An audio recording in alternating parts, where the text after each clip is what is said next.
Good morning, good afternoon, good evening, folks. Michael Zuber, one rental at a time. It is my pleasure to bring to you a platform that I am using today in my business. If people have been following me for any length of time, you know that I'm working with Velocity Mortgage on something we call the 50-40-10. 50% first, 40% second, 10% down. I am trying to buy residential properties 1 through 4s using seller financing.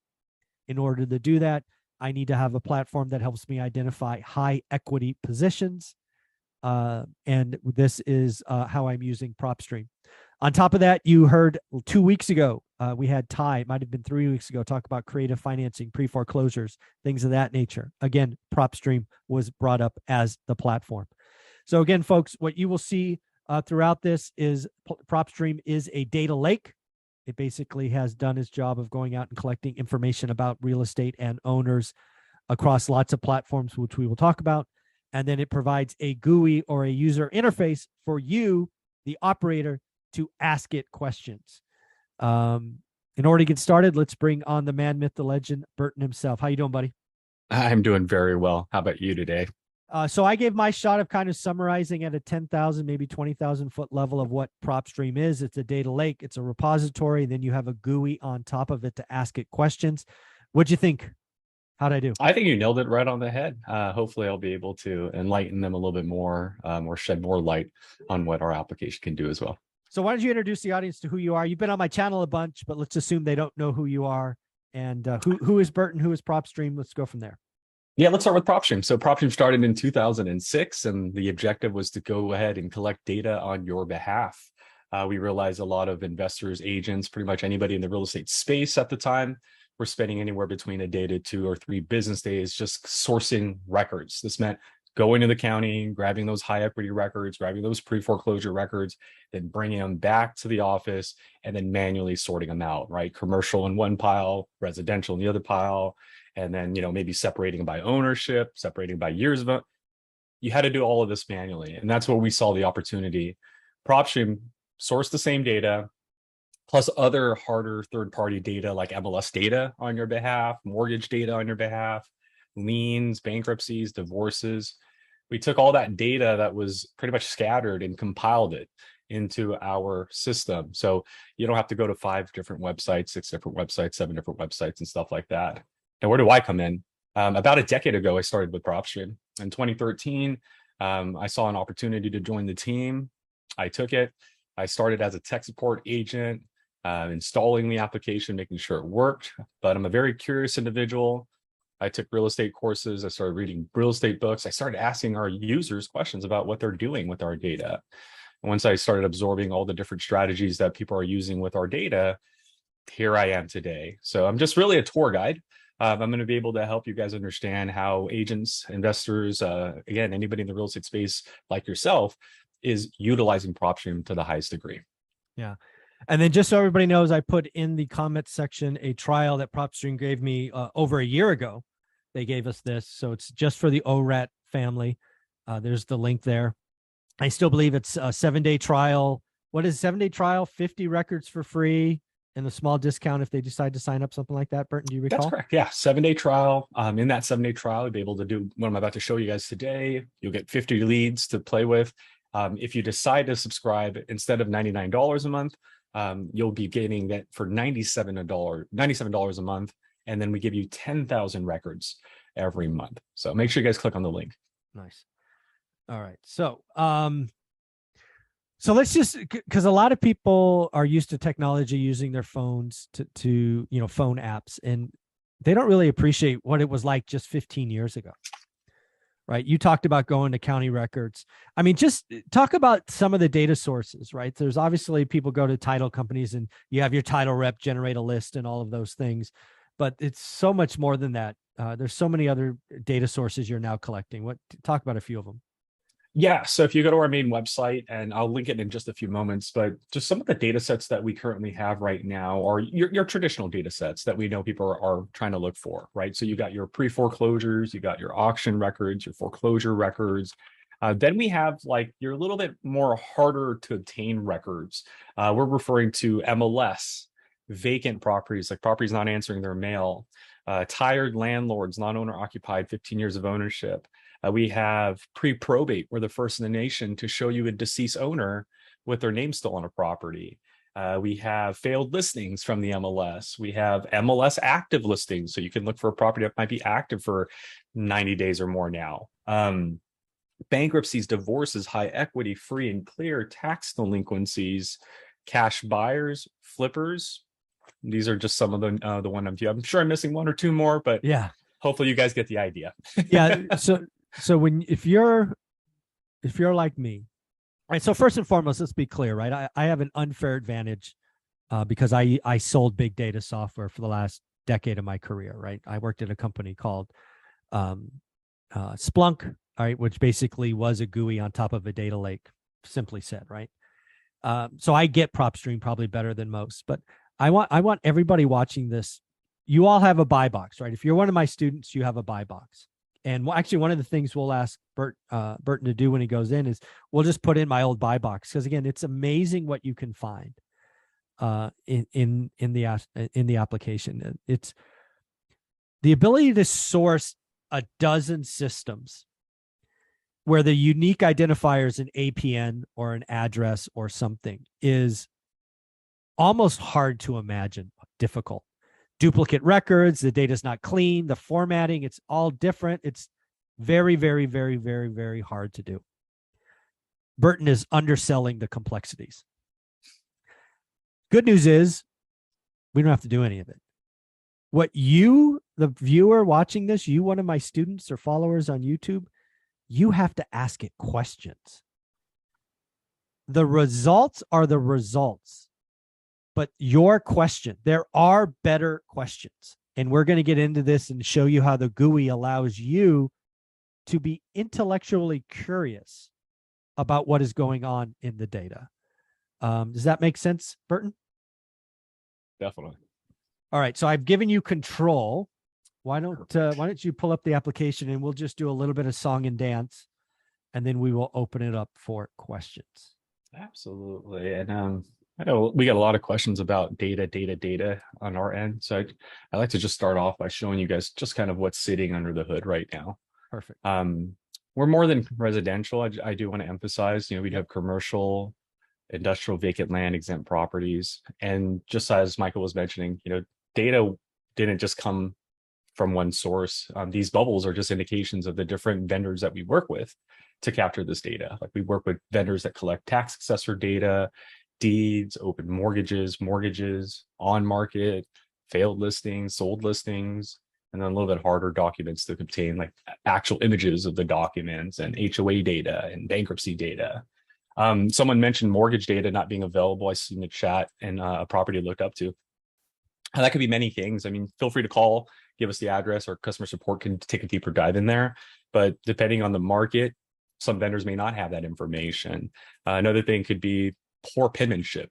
A lot of these records are sometimes written out in pen, and we can't connect it to the right property. So what you would want to do is anytime you see a discrepancy, please just call in with that address. Let us take a look into it, and our team will let us know whether we weren't able to obtain that mortgage, or we did find it, it's just not connected properly, and we'll provide you an ETA. There's a lot of different elements as to why something could be missing. So that's a really good question, by the way. Yeah, I think. All right, so yeah, let's just kind of hit that again. A data lake is as good as the data sources, right? And there's a lot of impressive sources here, but we all are going to be looking at our own things in our own areas, and sometimes it won't be there. And let's be clear, sometimes it'll be wrong, right?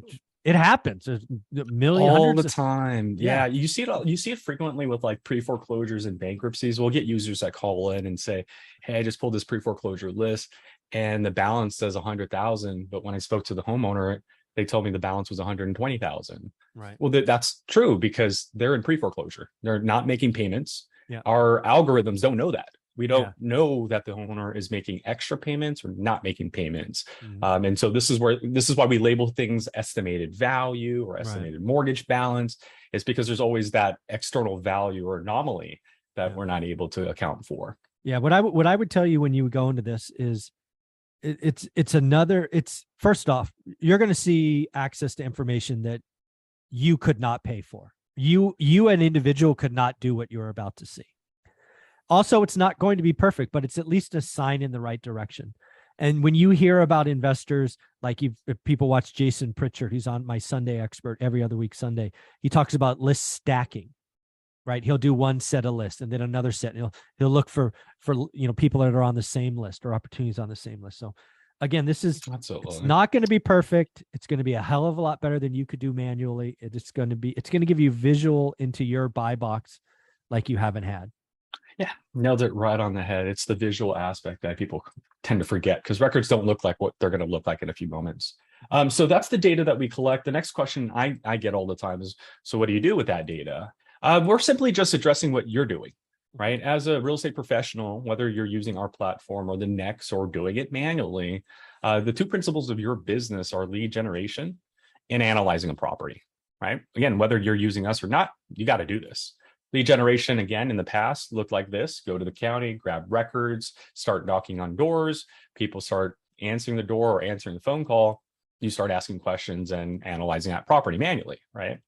Today, it's different. Today, you can go in PropStream, you can search your market, build a list by manipulating our data.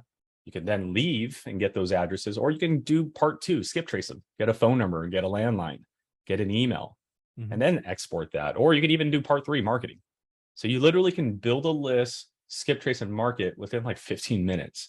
In the past, again, 1 to 3 days just to source the records. Then you have the courage and gas money to go knock on doors. And then 3, what happens when you actually speak to someone, right? Every conversation in the past before technology was going in there blindly. No one was doing 100% research on properties. Yeah, you didn't research a property, then call the homeowner right after, right? You grabbed a list, called the homeowner, and then when they were on the phone, we started asking questions about beds, bathrooms. Do you have a mortgage? What other things do I need to know about your situation, right? That information is gathered for you. So you'll be able to search the address, find opportunities within the data that we provided, right? Not only is it vacant, but maybe because they have 2 mortgages. That's probably another reason why they called you, right? They want to get rid of those 2 notes because it's not cash flowing as well. So Michael talked about list stacking, right? Vacant, 2 mortgages. That's a sense of list stacking right there. And you can see that stuff in the data. Then you're going to be able to run comps, right? Because once you understand what the motivation and what the time frame is going to be to sell the property, you're going to need to potentially make an offer. And based on all the questions you asked previously, you'll know whether the property is at a 50%, 60%, or 70% offer, right? And then you can print that report out because most homeowners are going to need to think about it. Your buyers might want to see your homework. You can print the comp report to show the homeowner and educate them and justify why you're offering 70%, 80%, whatever it may be. And then you can also sue the same report to your buyers to encourage that contract to move. So this is what we do. Additional features like the mobile app, list automator, lots of cool stuff, which we just don't have the time for. But the 2 main things that we do are lead generation and analyzing a property. And so when you go into PropStream, this is what you're going to see. First pop-up is just, hey, here's all of our software updates. Like we got new data back. We do live webinars daily, Monday through Friday, and some of our add-on features we wanted you to know about. But when you hit close, your playground is in the United States, right? This is the first thing that people don't realize is that you couldn't even leave your market back in the day. Back in the day, you were stuck in your market. So if the homeowner said, hey, I see you marketed to my house in Orange County, California, where I'm at, but my mom's house is what I'm referring to. And my mom's house is in Kansas, Wichita. I would have to say in the past, sorry, I cannot help you. You're better off having your mom call an expert in Wichita. Today, I can zoom into Wichita and pull up a property or a commercial building by clicking on it. And after I click on that property, I have a brief description of that property. I can go into the details. So this is the bread and butter of PropStream right here. This is analyzing a property. So I click on a property, or we actually recommend that you search them in the search bar. If you do that, we actually give you more information. Instead of giving you this little box that we saw a few moments ago, we move this box to the right side so we can show you the local listings. Like, hey, there's 9,500 recorded cash buyers in this market, or there's a lot of liens happening in this market. You'll be able to see the neighbors down below, which are reflected on the map, MLS listings, pre-foreclosures, foreclosures. So imagine in the past, before technology, someone called you and gave you their address. You didn't know anything about this. right? You didn't know whether this was a market where there were cash buyers. You didn't know if this was a market that was positively trending, which you can see down here. We can see whether price changes have trended positively or negatively, rent changes. We could see price per square footage trends, even days on market, like a 3-bedroom property in Wichita right now, based on our MLS data, they're moving in about 77 days, right? So if I were to buy this property and fix and flip it from a different state, I know after we've renovated, it's probably going to sell in about 2 to 3 months, right? And that's essentially data doing that for me. So now I'm talking to the homeowner with all this data and confidence. And here's another thing. We're using Google Maps. People fail to realize. And we have Google Map tools so you can zoom in. You can even drop the Google individual onto the street, look at the property, compliment them about their house. Maybe you might see a nice car, compliment the car, talk about the neighbors not cutting their grass. That might be a reason they're wanting to move because the neighbors are crazy and they don't do anything. Like these are things that we're equipping you with that you didn't have in the past so that you have an edge or a different angle than most. Now, here's the reality. This should all be done within like the first 1 to 2, 3 minutes of your conversation. Hi, this is Burton. Thanks for calling me. Oh, cool. That you got my postcard. What's your address? I'm going to look at their address, look at the environment. But if the conversation actually carries on, this is where we encourage our users to actually go in the details of our properties. In the details of the property, this is where we take all those records, those little bubbles I was showing you earlier, and put it on one page. Remember, in the past, you didn't have this. And just a few years ago, you had to go to 7 websites for this. Today, not anymore. Today, right away, I have the address at the top, satellite image, which if this house was actually on the market, like these 535 MLS properties I'm about to click on, you would actually have photos you could view as well, right? So depending on the situation, there might be photos because it's on market or just was on market, or like the address we just searched and randomly clicked on, Riva Street, this property hasn't been on market, right? This property has been owned for 7 years. So there's no MLS photos because they're not trying to list it. Well, not yet, at least, right? That's your goal, to get a hold of them. So today, things are different. You have the address, you have satellite image, you have the beds and bathrooms, year built. So instead of asking, oh, hey, how old is your property today? Hey, James, Paula, I see your property is about 70 years old. When's the last time you guys did the roof? Should have been done twice already. Oh, you haven't done the second time. Okay, let me write that down because that's going to now impact your offer down the road, right? Data equips you to ask better questions instead of using that time or that question to ask them about the year built, because then they might get pissed off. Dude, you're the 15th person that asked that. I'm tired of it. Click, right? Yeah. Now you have that information ahead of time. Property summary. All of this information in this first box comes from our property details. And this alone is important right here. Right? Let's say James calls you. Hey, James, thanks for calling me. I see you want to sell your house. I know right off the bat, Paul is a second owner in the property because the data's telling me. So the last thing I'm going to do is try to make a deal with James. And the next morning, James goes, hey, my wife, Paula, didn't agree to the price. Right off the bat, I can say, hey, James, before I make an offer, can we bring Paula on the line first? Right? And that's because I have that data. Property characteristics, building, land location information. We're then going to give you tax and financial information and the mortgage. They have a VA loan. I can thank James for serving. This is data for you, right? We would have never known he served, but the loan type tells me he did. So, hey, James, thanks for serving. Oh, how did you know? Oh, yeah, I see you have a VA loan. Oh, awesome. How's US Bank treating you, man? They're not treating me really well. They keep ignoring my calls. My interest rates just went up. Oh, sorry to hear that, right? So now we know the motivation. It's not just, oh, he owns the property 7 years and wants to move out. It's doesn't like the bank, doesn't like the interest rates. Comparables is the final stop.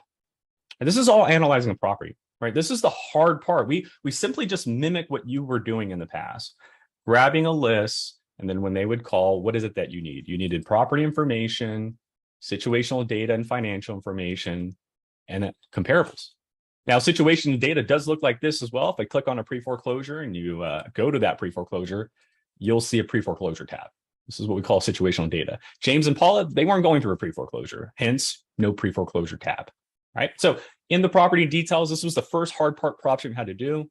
Property data, mortgage data, situational data, and the ability to comp all within searching the address.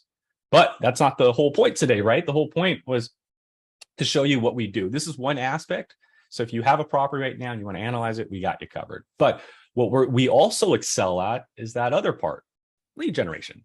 So the reason I showed you all of our property details is because you can search any market in the United States by city, county, zip, or even use the draw search feature. And Michael, I know you said you had a buy box. What's the city or zip code you'd like me to search? Yeah, so let's just we'll do a couple of them together. So we're going to go back to 2002 and give you my original buy box. So 93703. All right. So that would be the zip code. And then property characteristics, we're going to want 3 bedrooms or above. 3, so property characteristics. So I'm going to our search filter, and our property characteristics are right here. Mm-hmm. And what we're looking for are bedrooms, so 3 or above. Building size between 1,200 square feet and 1,750. And we were only doing homes, no units, no condos. So single family properties. Exactly. That would be under our property type. Yep. And that was what I used for 5 years. Perfect. So by doing that, I can now hit close. And what we just did is source 2,300 properties that meet that specific criteria. Yeah. And this was one of my first aha moments, because I think you and I did this in our first call a year ago. So if people know my story, right? What was my buy box? Again, it was 93703. We just did it. But I was looking in the MLS, right? So MLS listings here is 39. You see that there on the left? Very limited, yeah. That's all I was looking at. And again, for me, my buy box was supposed to be between 20 and 40 active listings. I never been to Fresno, never lived there, didn't know it, blah, blah, blah. That's all I had. I would have loved to have more, to know how big it was. I never looked at this until you and I did this a year ago. I did not even realize my total size was 2,314, right? In that zip code. I had no idea. I was looking at 39. Right. It's unfat. And it's funny. There's 15 in pre-foreclosure. I had no idea. All I was looking at was active MLS. I didn't know there were 5 bank owned. So what I was acting on in 2002 might as well have been an abacus instead of an HP calculator. Right? It's funny. It's funny for me to acknowledge how far behind I was. And this is the thing I tell people, like, you guys that are watching this and you guys that are going to be utilizing this system, you're really in this really cool transition. There are actually 2 ways that you can pull lists. And this is one of the ways. This is actually the newer way of pulling a list, but let me show you the 2 ways of pulling a list. This is Fresno, right? So let me search Fresno really quick, and I'll show you the 2 ways that people are using PropStream to build a list. The first way is after they pull a market like Fresno with 166,000 records. Now, they're not going to go through them manually. No one's going to do that. So what they'll do actually is go in our filter. And the first way to pull the list is by using one of our 18 quick list choices. This is what I call the traditional search. And I actually wrote this out on a PowerPoint for you guys. But the 2 searches, the first one's called the traditional search. And what this is just simply picking a list, which is step 1, and then following these 3 core elements, right? Which is make sure it's off market unless you want it listed. Apply your equity. So if you're wholesaling or you're fixing and flipping, or you're going to be an agent that doesn't want to tell the homeowner to put money on the table, right? Most strategies require equity, some form of positive equity, unless you're doing short sales or something like that. And then for your property and owner characteristics, right? Michael gave us a few examples. So this would look like this. If I was in Fresno, the traditional search would be going to Fresno, then the search filter, then choosing a list like, hey, you know what? I want to go after the people that didn't make their tax payments on time. Right. And so boom, I got our tax delinquencies. But I mean, 12,000 is still a lot. And that's where these other 2, 3, 4 rules come into play. After you pick a list, the additional filters here would be MLS status. Let's make sure it's off market. So you don't pay 5 to 15% over asking price right now, which is happening. We want equity. So after MLS, I go to equity and I say I want 35% in equity. And then the last thing would be your property characteristics and your ownership info. So just like Michael, we can do single family, 3 to 5 bedrooms, the 1,200 to 1,750. And then again, you're about to market to this list. So who do you want calling you back? And that's why I do the ownership info. The people I want calling me back are people that own the property for 7 years and are an individual. And so this is the traditional search where you start with the list in the quick list choices, you use our additional filters, and after doing that, you're going to be able to hit close. Instead of 118,000 properties, you have a highly targeted list now of 935, right? But this is the traditional search. The new search, and Michael was doing this right now in front of you guys, and that was a huge gem. It's what I call building situations. And a lot of people forget that we don't just sell you a list, we sell you data. You can do anything with our data. We have 150 filters. Yeah, as a matter of fact, you don't even have to choose a list, right? So building situation looks like this. Just make sure it's off market, make sure it's equity, your property and owner characteristics. I stole that from the traditional search. I just made them first, right? Mm-hmm. The last part is build your situation. So like if I was if I was listening to the news recently, interest rates gone up. That's an issue for some of these homeowners, not everybody, but some of them. So here's building that situation. I first want it off market. I first want it with equity, let's say 40% in equity. And the type of property owner I want are residential single family properties owned for 10 years. And you'll see why the importance of this. I'm looking for someone who got used to 10 years of payment. Does that make sense? Mm-hmm. And then they got news about interest rates going up. But again, there's 3,500 of them, right? I'm not looking for 35,000 of them, I'm sorry. The one I'm looking for has a specific mortgage. So in the mortgage information, I'm looking for ones that have one, maybe two open mortgages, but they have an adjustable rate mortgage.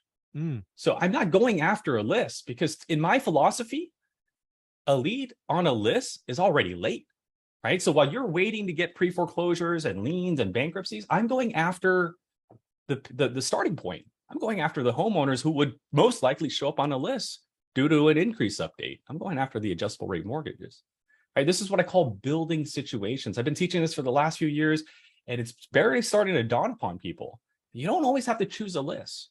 Mm-hmm. I have, a philosophy is a lead is not a list. A lead is a situation, and you can do that with PropStream. Here's another one. Realtors. Anybody here that's a realtor, even a fix and flipper, this would be great for you. I saw someone look for 10 years of ownership, occupied properties. Imagine they're actually living in this house for 10 years or more. But here's the motivation. 3 bedrooms, 1 bathroom, 1 bathroom. Mm-hmm. And you could even say it needs to be minimum 1,200 because if I do acquire this 1 bathroom property with 1,200 square footage, I'm going to put a second bathroom in it. But that's the motivation. It's not that, oh, hey, you're on a pre-foreclosure list. Oh, hey, you're on a lease. No, you've been sharing 1 bathroom for 10 years. These are the same homeowners that walk into a realtor's office and say, we need to upgrade. They're not going to be on a pre-foreclosure list. They're not going to be on a bankruptcy list. They're not going to be on a lien list because they have money. They're ready to buy, but I can get to them before they get to the realtor's office. Does that make sense? Mm-hmm. And that's building situations. And so I saw a question here that it's a really great question. I get this all the time. How often is data updated? I find pre-foreclosures is mostly outdated. Well, the reason why you see pre-foreclosures with past dates, and this is a question I get all the time. Burton, I see your recording date was in June. It's already August. Why is it still here? I'll give you the answer. The reason we keep it still here is because if a property has been auctioned off, what happens, right? Either someone else bought it, let's say you bought it, would go under your name, or no one bought it and would go under the lender's name, or the homeowner paid out of that pre-foreclosure and it became a notice of rescission. We don't see any of that, right? So although this property was recorded as a pre-foreclosure in June, and it has a past recording date, and even might have an auction date that happened, we don't see a new title. Mm-hmm. We don't see a notice of rescission. A rescission is one of these. I don't know if you guys have ever seen that. Not every county provides it, but a notice of rescission is a document. It's called a default release.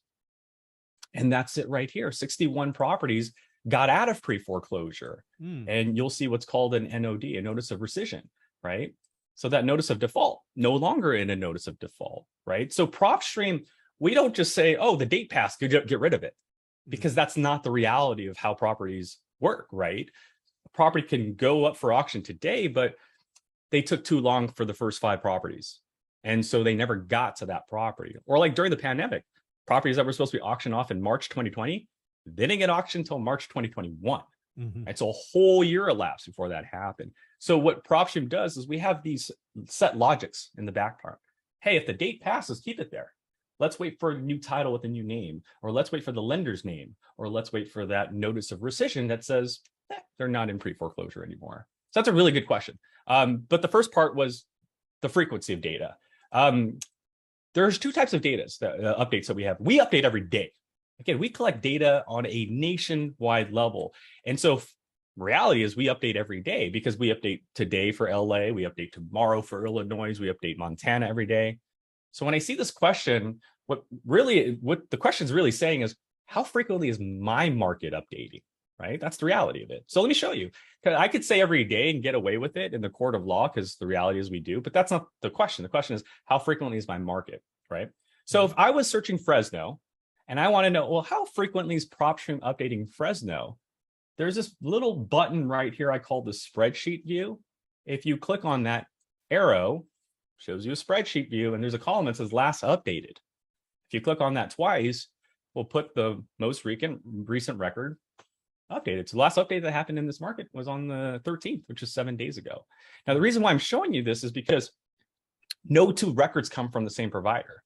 So if I was now wondering, okay, well, when's the last time you updated the MLS data in Fresno? I click on the MLS, I click on spreadsheet view, I use that last updated, and it's going to tell me the last updated record for the MLS was on the 13th. Okay, well, what about the liens? Liens don't come from the MLS, they come from the county. When's the last time you updated the liens? Rinse, recycle, repeat. Click on liens, click on the last updated, and what you're going to discover is no two records update on the same time, right? The liens, which comes from the county, was last updated 19 days ago, whereas the MLS, which comes a little bit faster than most records, was updated 7 days ago in this market. But what happens in Fresno does not happen in Greer, South Carolina, right? If I go to South Carolina, I say, hey, when's the last time you guys updated your liens in South Carolina? You'll notice that they're actually a little bit sooner. They actually updated on the 4th rather than the 1st, and Fresno is a major city, right? So updates happen every day on our end, but your city, your market has its own frequency. And the best way to look at that is by using this view right here called the spreadsheet view. Remember, guys, we're more than just providing you a list. You can build situations. So you should be looking for adjustable rates mortgage right now. You should be looking for seniors with adjustable rate mortgages, vacant properties with adjustable rate mortgages. Like that should be one of your top 10 searches right now. And I just wanted to emphasize that because there's a lot of people that are going to need your help in that category right now.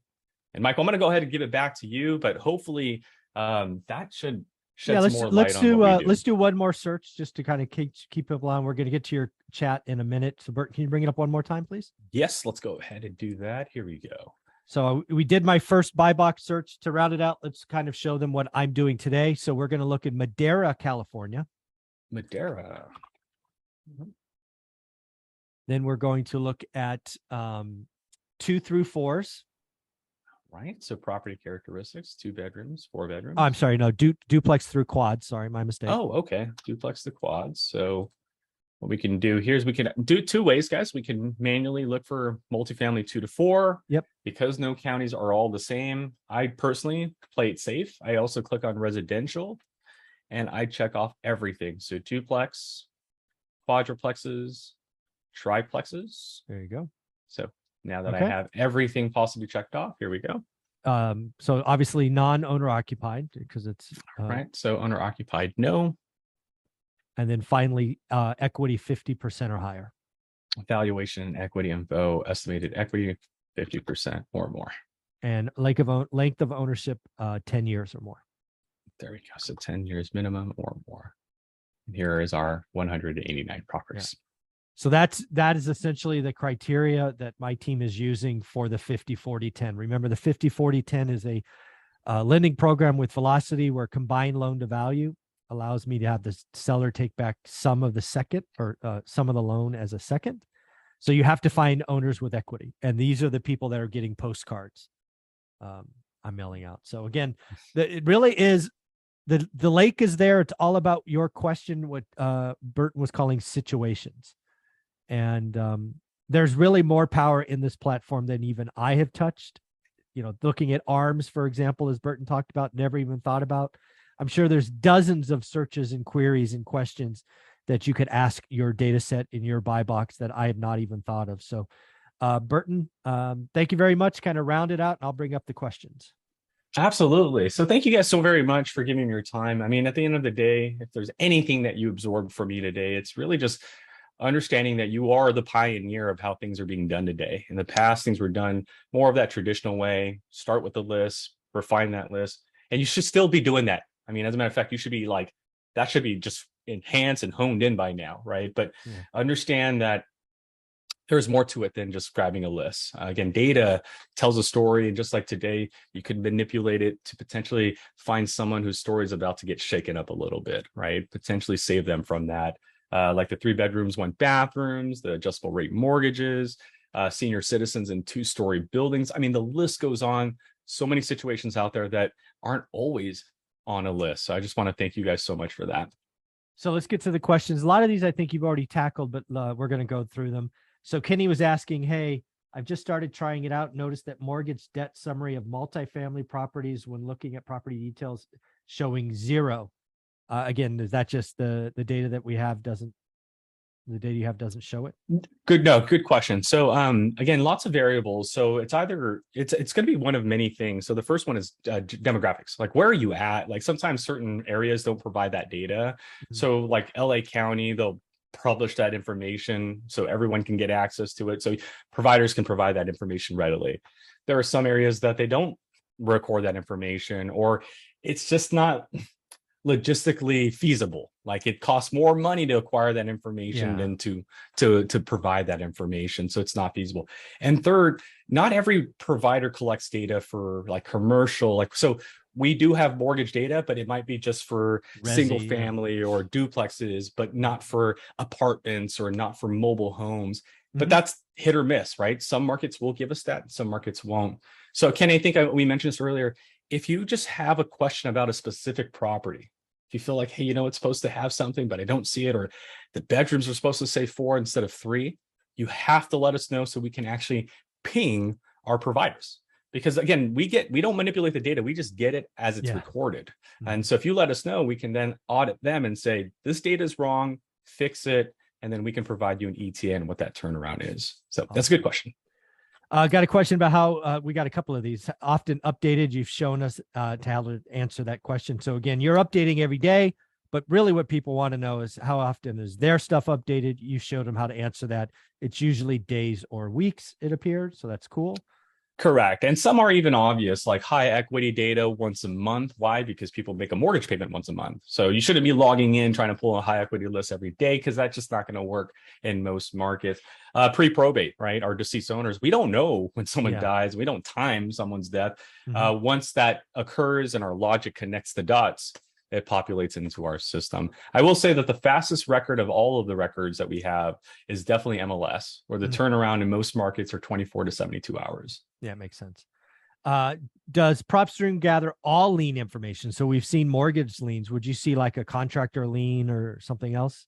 That's a great question. I guess I could show you what liens we have. So in our filter, these are the lien options that are available for you. We have tax liens, HOA liens, mechanical liens, utility liens, solar lien, like someone renting equipment out, child support lien, and other. Other would be an abstract of judgment, like a creditor suing the owner, or I saw one where a wedding planner was suing the owner for like $7,000. Oh, wow. That would fall under other, like more of the civil cases. But these are the different options you want. So if I wanted to go to Madeira and see all the child support liens, here we go, 393 of them. Just apply your equity off market. Again, the same foundations as most searches are going to be performed. Sucks. I mean, boys anyway. Like, yeah, I know it sucks. We could try our Walmart. I just don't know.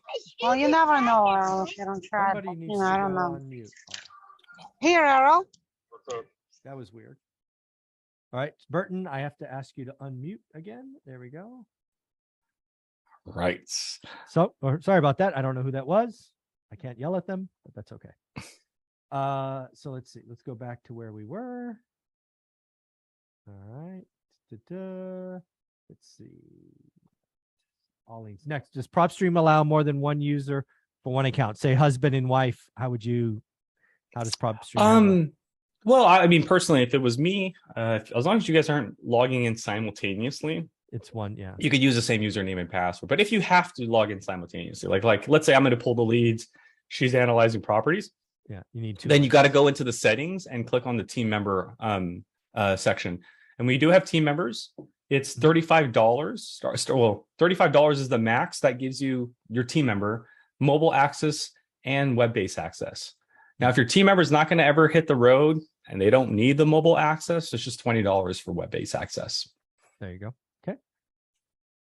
How often is data updated? I find, okay, so we've talked about that. Oh, talk about skip tracing. Is skip tracing within PropStream or extra fee on every property? Talk about. Yes, so skip tracing is an extra fee. It's 12 cents per address if that address gets results. If the address doesn't get any results, we won't skip trace it for you, or we won't charge you the 12 cents. You still there, Burton? Yes, I am. Elena, I'm not sure why I can't mute her. I think it keeps going off on unmute. There you go. It keeps coming off on mute. It might be hitting like, might be cheek tapping. There we go. How about this? Bye.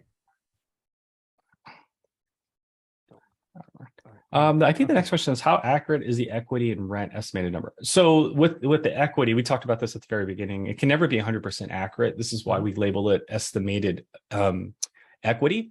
The reason it can never be accurate is our equity is generated by this. I can show you how our equity is generated. So when I'm looking at a property, in this case, a single family residential property, we have this this data set that we buy is called an AVM, and everybody, it's a really strong model. It comes with a very strong data provider.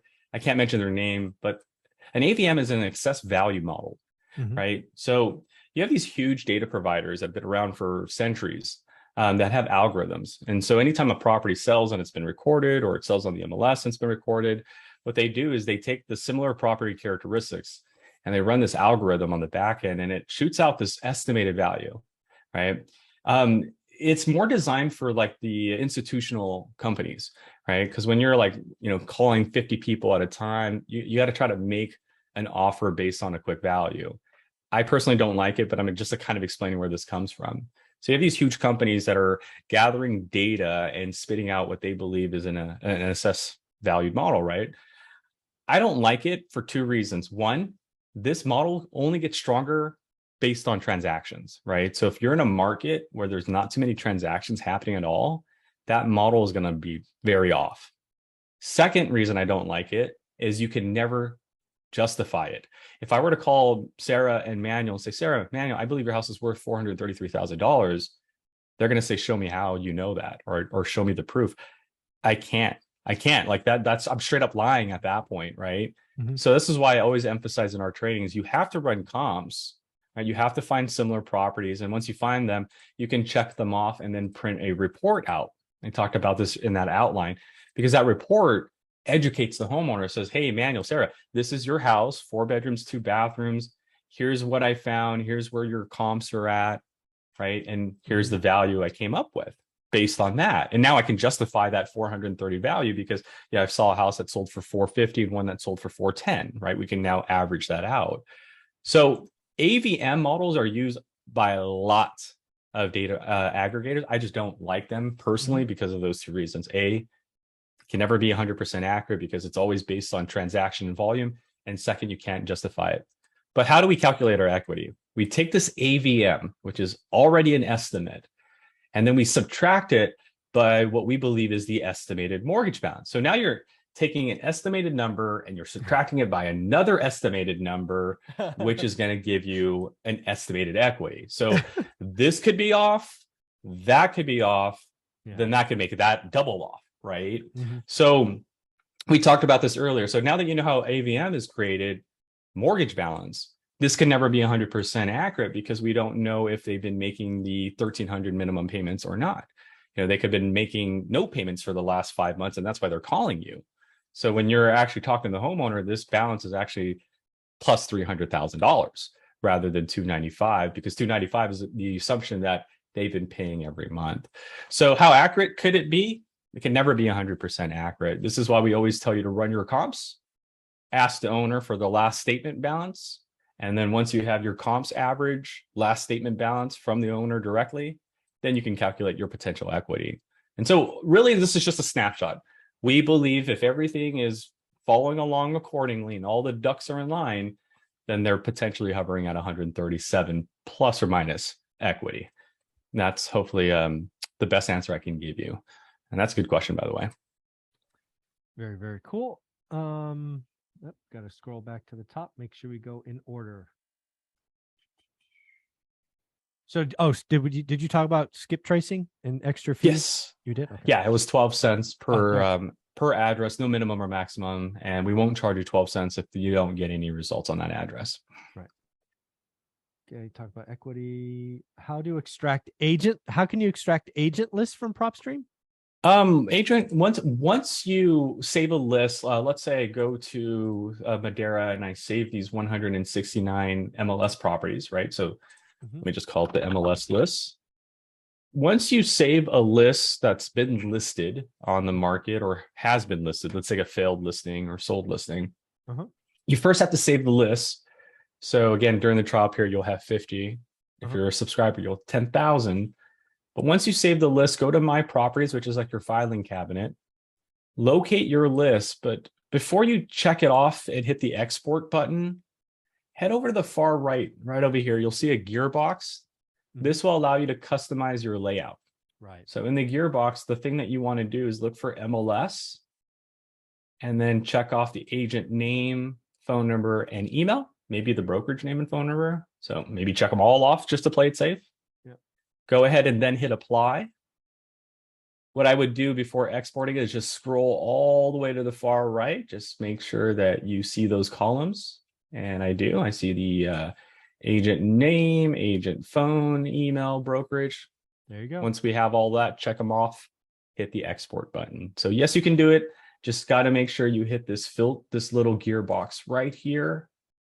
And then go to MLS and check off. Actually, you could check off what you want here. Like if I wanted like the loan, let's say I did an adjustable rate mortgage search, I probably want the loan information on that export, right? So this is an area where you can customize your header. If you do it accordingly, you'll now get your Excel sheet like I have here. And if you scroll, you'll now have all the agent's information as we see here. Okay. Very cool. So, great question. Really good question there. All right. Let's see, where are we going next? Do commercial data sets include asset type like storage, mobile home parks, mom and pop motels? Yes, but the only reality there, the only challenge is the labeling. So we do have it. So if you go into like our area, our search filter, go under property characteristics and under classification, here's the trick. If I choose residential, then when I go to property types, I'll have all residential options, right? So apartment houses, mobile homes. If I choose commercial, then I will also have commercial options, right? So let me remove on market here. So commercial, and then I will have, appliance, auto repair, yada, yada, yada, yada. So you can check them off. The reason I was hesitant about answering that is because your county isn't always organized. Let me give you an example here. This is my neighborhood. And I want to just take a quick look at this. What do we see here? We see public storage, right? So you would think that this county would label this building public storage or like a mini storage facility, right? That's not the case. When I click on this parcel, even though it's public storage, a big known company, when I go into the details, it's actually labeled industrial. So if I went into Irvine, California, and I said, hey, look for public storages, I would get no results. Yeah, because it's not labeled. So what I tell people is before you go into like commercial searching, what is it that you're looking for first, right? So if I'm commercial searching and I'm like, well, I want to look for a gas station, then what I would recommend you do is find a gas station first and then click on that gas station, see what it's identified as, and then proceed from there. So I'm trying to see if I can find a gas station here. So I believe there should be one around here. Right, this is Big Parkway, and Commerce Center Drive. There we go. So I'm just trying to find okay, so here, so we would find a Shell. There's one right there. So I'd click on it, and unfortunately, this is a big area, and so that would be just filed under commercial general. So how can I find gas stations? I won't be able to in Lake Forest, California. Gas stations now have to be found manually by zooming in and clicking, zooming in and clicking. So there are going to be times it's going to be easy, and there are going to be times it's not labeled properly. And if that's the case, then you got to do some zooming and clicking to get owner information on those commercial buildings. So that's just the challenges that we face as data aggregators, that data the way that recording works, and this is something I wish it was never the case, they don't go backwards. They always work forwards, right? So if like the federal government says, okay, guys, from this day forward, you have to now start recording year built on every property, right? They're not going to go backwards. They'll start at that point going forward, right? So that's the hardship of data, is just that it's not always organized and records don't always kept up to date from the actual source. So that's a great question, and hopefully that can help at least guide you to clicking and identifying what the label is and then search by that label. So I've actually never used this feature in PropStream, but apparently you can draw. A little feedback from someone saying it's a little more complicated than they would like. It is. I will say it's more complicated than probably most would like. And the reason for it is because in the past we used to have actual shapes. We used to give people circles and a square or a rectangle. But then obviously we then had the other crowd were like, no. Properties or locations aren't always that perfect. So what I recommend, if you are going to use our draw search feature, go from satellite to map view first. It's just easier to look at. Second, the way that the draw search feature works is it's through several left clicks. So you're actually making your own area. So for example, let's say this little area right here between Marguerite, Los Alisos is the area I want, right? Because, they're starting to renovate there, whatever the reason is. If we had the circle, we had the rectangle, you couldn't do that. And so that's why we created this draw search feature. So for the first time ever, through several left clicks, I can create my own shaded area. And this is why we did it. It is complicated, it is complex, and it's because it's supposed to be. It's designed for those individuals who are doing what you're seeing. That is not a normal shape you're drawing. Exactly. And that's why we give you over 100 clicks for that very reason. And so another example here would be like, for example, Disneyland. Disneyland opened up about a year and a half ago. And what I saw personally happen was everybody was looking for Airbnb in this little area here. Although Disneyland is in Anaheim, if you search Anaheim, what ends up happening is you get all of Anaheim results. And that wasn't the case. So what a lot of people were doing is they were using our search filter, the Smart Investors in Southern California, and they were searching this corridor right here. What they were doing is, and I have a buddy that does this. He has an Airbnb right off Lambton and Chapman. So like right around here, in between Lambton and Chapman. And I kid you not, Airbnb, every room is Marvel themed. So you have like the Hulk room, you have the Captain America room, you have the Iron Man room. Nice. 5-star Airbnb rating. Parents have actually wrote reviews that the kids had more fun in the house than part of the park, right? So this is an example of doing that. If we didn't have the ability to draw your own shape, I wouldn't have been able to identify all the records within the shaded area. And then once I do identify those records, then I can use that filtering system to look for the adjustable rate mortgages or the vacant properties in this area or senior owners with high equities or whatever that category. So it works. It really takes practice is what I hear you say. It does. And again, it was deliberately designed to be that complicated because at first it wasn't so complicated and we were getting flack for not considering, the complicated searches that are out there. And so we said, you know what, why don't we just let them draw it, right? Sure. If you know how to draw a square, draw a square. If you want a circle, try to draw a circle, have fun, go from there. Yeah. So it looks like full-time job for wholesalers. Let's be clear. There are a majority of wholesalers across the country that this is their platform, right? This is their vehicle. This is their farm list. This is their thing. That's what PropStream does. It can be used for lots of others, but yeah, I mean, you guys. I think you know that. I won't lie. I mean, we're at the forefront of virtual wholesaling, virtual real estate. I know wholesalers that are pulling lists out of their county and they're pulling lists nationwide and then, using the same filters in their market, but just on a nationwide level. And again, that's the amazing part about this platform is it allows you to go out of your area. Like I'm in Orange County, California. And for the longest, I'm like, I'm never going to be able to find a great deal out here. And I don't. I can search Riverside. I can search Phoenix, Arizona. I can search Las Vegas. Maybe not Las Vegas because of the water issues right now, but you know what I mean? Like I can get out of my market. And that's, again, I'm very proud of. We're kind of paving that that way of virtual real estate. So Yeah, which but is there- already happening. So if you're thinking about it, it's already happening.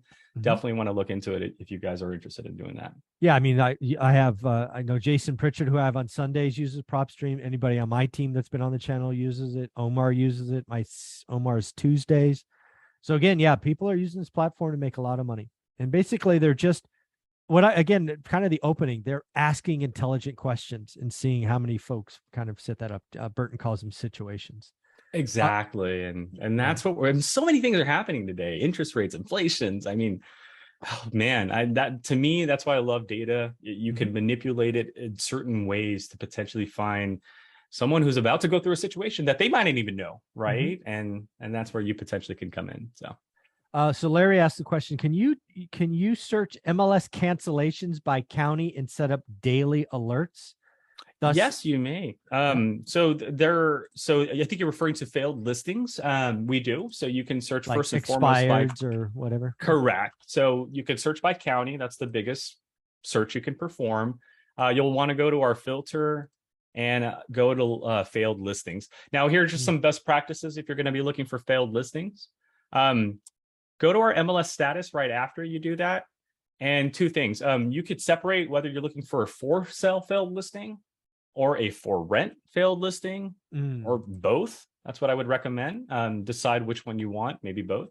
Other best practices are days on market too, right? Because sometimes a property could fail because someone changed their mind. Hey, I listed it and you know what? I changed my mind. It's my grandma's house.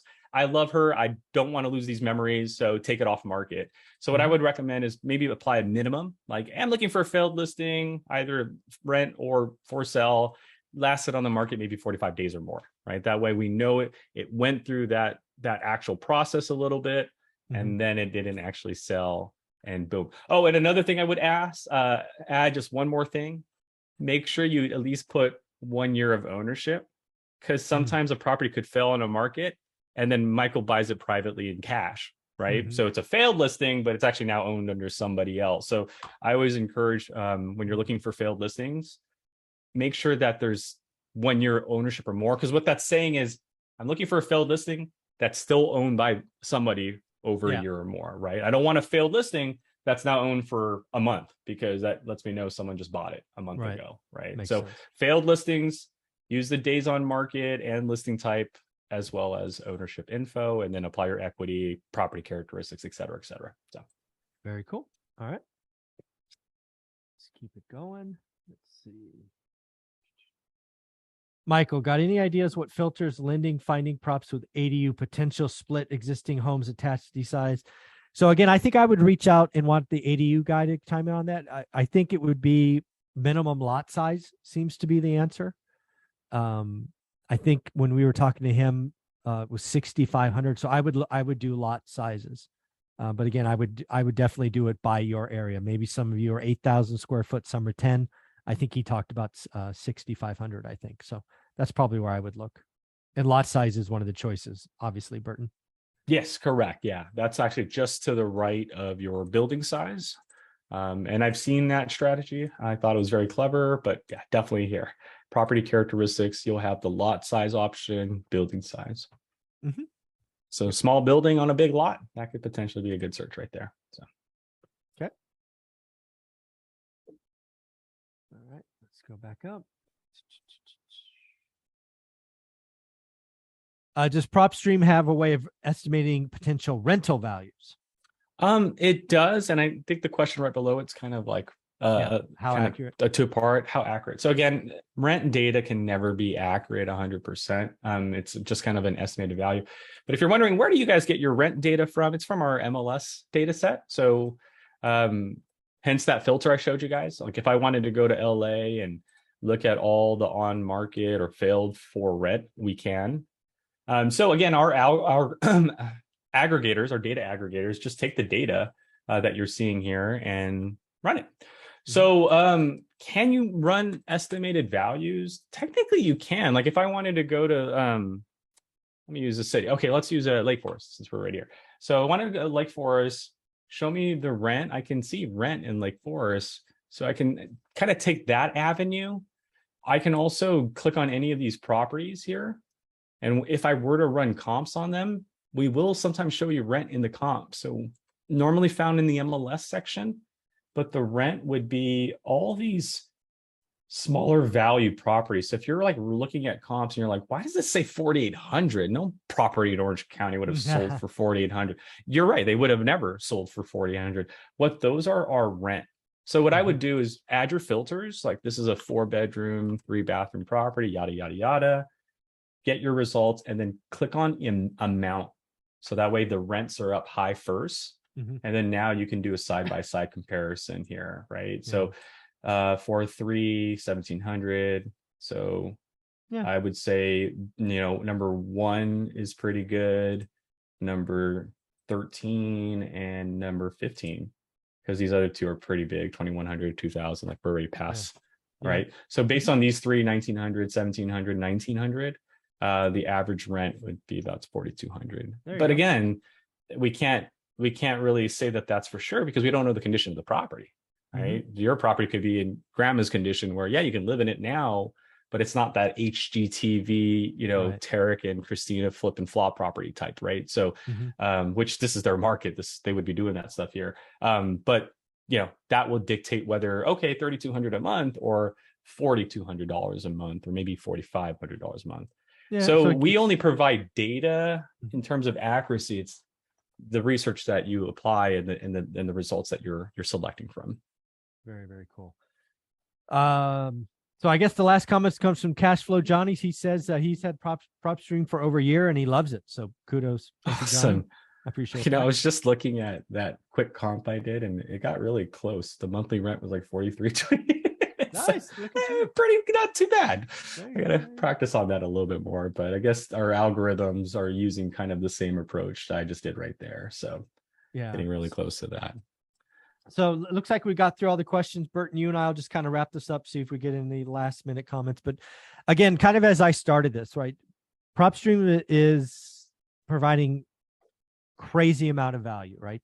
If people were in the real estate game and in the 90s and 2000 with Bruce Norris was out doing his things, he would spend tens of thousands of dollars a month trying to aggregate data and have to throw it all away every 6 months because he had to do it again. PropStream is that data lake.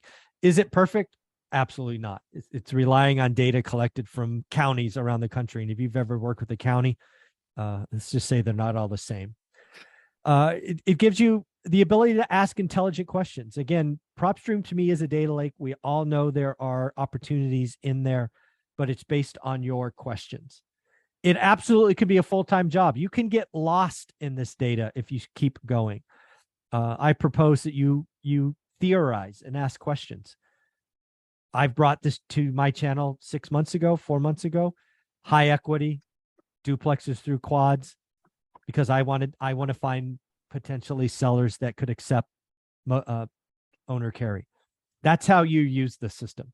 You get focused. You don't look at the lake, look where all the fish are, and then get questions. You have to theorize situations up front and then go find. Do not assume anything is 100% accurate. It's data. It's only as good as the data was. You're calling up a seller and you think they have a first lien and you talk to them, they have 2. Well, you've just learned something. So don't assume it's the gospel, but it is so much better than what was out there before. Burton, you want to bring us home and wrap us up? I'll see if there's any more questions. Yes, please. Again, at the end of the day, guys, I just want to thank you guys for doing what you're doing, being at the forefront, solving these homeowners' problems, preventing that child from having to relocate and make new friends, right? I mean, that's what you guys are doing. So I just want to personally thank you for that. Michael preluded to it. There's no dumb question. I mean, you guys just ask us in regard to PropStream and we'll support you as best as we can.